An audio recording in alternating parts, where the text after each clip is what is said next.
Everybody is looking for the next big thing to talk about. You know, we spend a lot of time in this country arguing about which kind of ranch dressing is the best. But did you ever stop to think about what the rest of the world is up to? We here at the show did some digging, and let me tell you, it's nuts out there. I'm talking about traditions so wild, so out there, that you'll be checking your calendar to make sure it's not April Fool's Day. So buckle up, because we're about to take a trip around the globe to explore the 10 craziest traditions that are still alive and kicking today. I'm sure you've heard the news. Alright amigos, let's kick things off in beautiful Spain, a country known for its siestas, sangria, and... wait for it. Baby jumping? You heard me right. Every year in a small town called Castrillo de Murcia, they celebrate a festival called El Colacho. Picture this, a grown man, dressed head to toe in a bright red and yellow devil costume, complete with horns and a mask that would make a horror movie director proud, is chasing terrified villagers down the street. But here comes the kicker. The main event involves laying down newborn babies on mattresses in the middle of the street. And guess what this devil fella does? He jumps right over them. The locals believe that this insane stunt somehow cleanses the babies of sin and protects them from evil spirits. Personally, I think a little hand sanitizer and a good night's sleep would do the trick, but hey, who am I to judge? It's their tradition, and it's been going strong for over 400 years. After the adrenaline rush of the baby jumping, the town indulges in a grand feast, featuring traditional Spanish delicacies. Families gather, children play, and the community comes together to celebrate this unique and vibrant tradition. As the sun sets over Castrillo de Murcia, the town reflects on another successful year of El Colacho, blending the bizarre with the beautiful. Am I the only one that didn't know about this crazy tradition in Thailand? And let me tell you, nobody is smiling wider than the monkeys during the annual Monkey Buffet Festival in Lopburi. Imagine a massive spread of over 2 tons, that's right, tons, of fruits, vegetables, cakes, and even sugary drinks, all laid out for the enjoyment of over 3,000 monkeys. These furry little fellas go absolutely bananas, pun intended, for this feast. It's pure monkey mayhem. But why go through all this trouble for a bunch of monkeys? Well, according to local legend, monkeys are considered sacred animals in Thailand, and this buffet is a way to honor them and bring good luck to the town.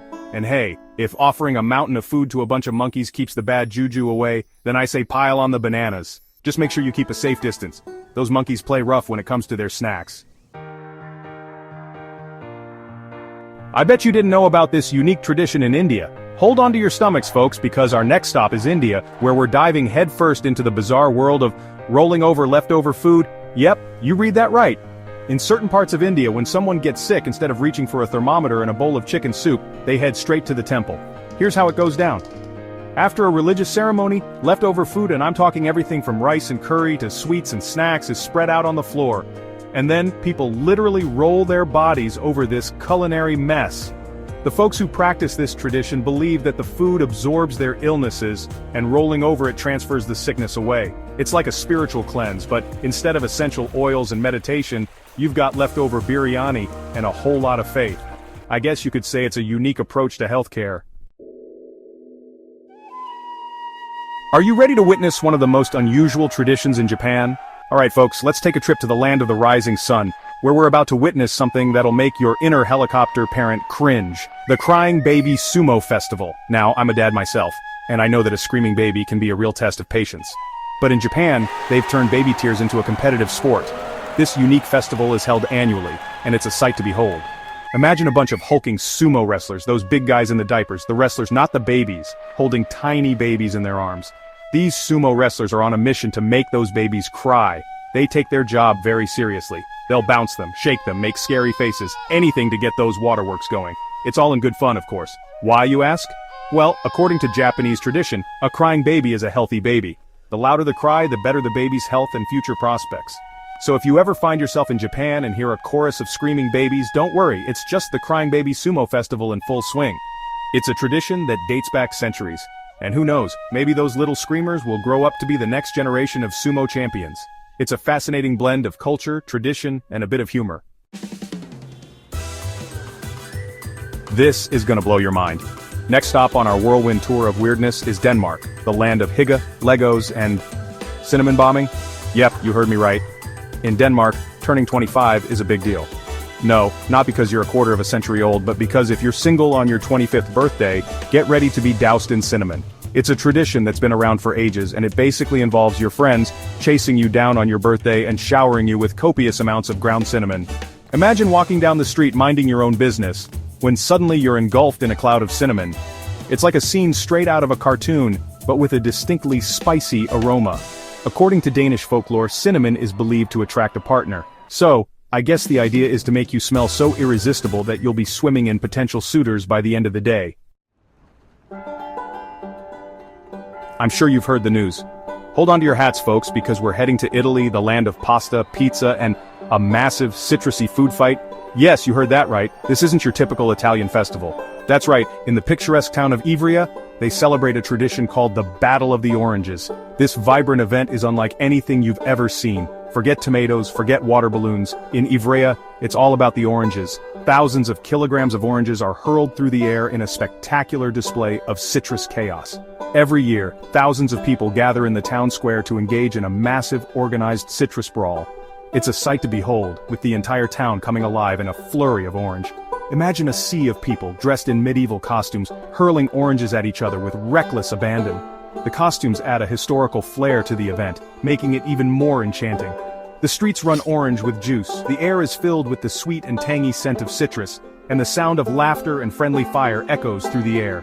It's a sensory overload in the best possible way. Now, before you start thinking this is just a pointless food fight, there's actually a historical significance to it.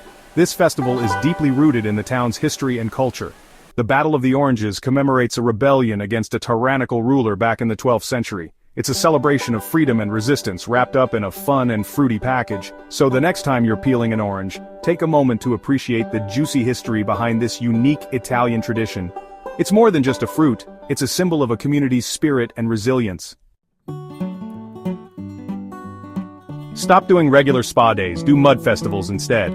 Pack your swimsuits and your sense of adventure, folks, because we're heading to South Korea for a spa day. With a twist. Forget the cucumber water and the calming music. In Boryeong, they like their spa treatments with a generous helping of mud. Every summer, the city of Boryeong hosts the Boryeong Mud Festival, a massive celebration of all things mud. Imagine thousands of people covered head to toe in thick, gooey mud, frolicking on the beach, sliding down mudslides, and even taking a dip in mud pools. It's like a giant, messy playground for adults. And the best part, this mud isn't just any old dirt. It's said to be rich in minerals and have therapeutic properties. So if you're ever looking for a unique spa experience, skip the fancy resorts and head straight to Boryeong. Just be prepared to get a little dirty. You need to watch this if you struggle with fear. We're heading to Brazil, where the brave, or maybe just plain crazy, celebrate the Feast of St. Bartholomew with snakes. And lots of them. That's right. Every year in the small town of Natividade, the locals pay homage to their patron saint by handling venomous snakes. We're talking poisonous vipers, deadly rattlesnakes, the whole slithering shebang. They parade through the streets with snakes draped around their necks, they dance with them, they even kiss them. It's a sight that'll make your skin crawl, but it's also a testament to the power of faith, and maybe a little bit of insanity. Why are there not more people talking about this insane tradition? We're heading to Greece, where the island of Chios celebrates Easter with a bang, or rather, thousands of bangs. Forget Easter egg hunts and chocolate bunnies. In the town of Vrontados, they celebrate the resurrection of Christ with a good old-fashioned rocket war. That's right, every year, two rival churches fire thousands of homemade rockets at each other across a valley. The goal is to hit the bell tower of the opposing church, and the air is filled with the deafening roar of rockets and the smell of gunpowder. It's a chaotic, explosive spectacle that's not for the faint of heart, but it's an unforgettable experience that truly captures the spirit of Greek Easter. I bet you didn't know that in Mexico, they celebrate Christmas with radishes. Yep, you heard me right. Every year, in the city of Oaxaca, they host the Night of the Radishes, a Christmas tradition that's as unique as it gets. Imagine hundreds of intricately carved radishes transformed into elaborate scenes, sculptures, and even nativity scenes. It's like a vegetable art exhibit on steroids. The radishes are grown specifically for the event, and some of them can weigh up to 7 pounds. From religious figures to historical scenes to whimsical creatures, these radish masterpieces are a sight to behold. It's a testament to the creativity and artistry of the Oaxacan people, and it's a Christmas tradition that's truly one of a kind. Why are there not more people talking about these crazy traditions? From baby jumping devils in Spain to monkey feasts in Thailand, these traditions prove that the world is a weird and wonderful place. And hey, if you're ever feeling brave, or maybe just a little reckless, why not add one of these crazy traditions to your bucket list? Thanks for watching.